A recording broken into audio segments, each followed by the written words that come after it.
Good morning. Come in, come in. Good morning, sir. You have a beautiful home. Ah, yes, the missus has a good eye for sofas and weird souvenirs.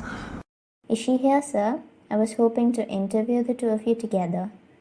That would be a little difficult. She's away on a business trip in Thailand. Believe me, I am quite the chatterbox. You wouldn't want to add to that.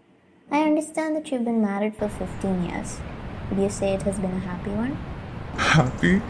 Only if you consider being woken up at unholy hours to go to the gym and eat rabbit food supplements for nutrition is happiness.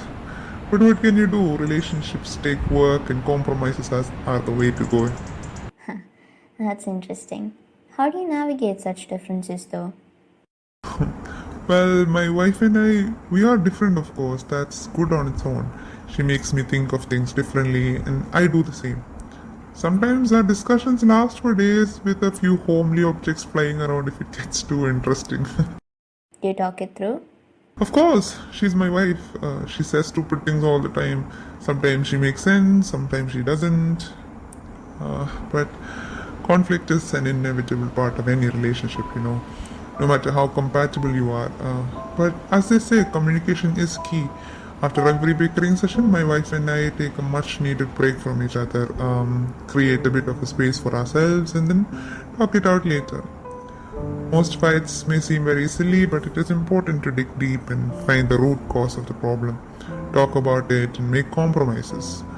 And that takes time and effort, which are things you'll be willing to sacrifice only if you love your partner. And as poetic as it may sound, love is not all about losing yourself in someone. It would be quite the typical if that was the case. Marriage isn't some profound, seamless union of two worlds. It is like one of those paintings that people claim to be modern or whatever. It has cracks and patches that don't quite go together, but something about it works and evolves into the beautiful piece that is adored and cherished. Each individual stroke that is at work is an integral part of the painting, and I can't stress on how crucial it is for the individuals in a marriage to hold fast to those pieces of themselves that make them who they are. Thank you, sir. That's perfect.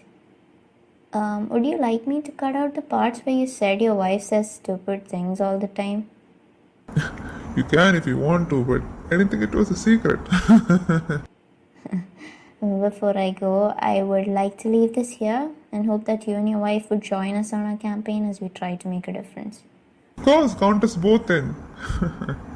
Bye.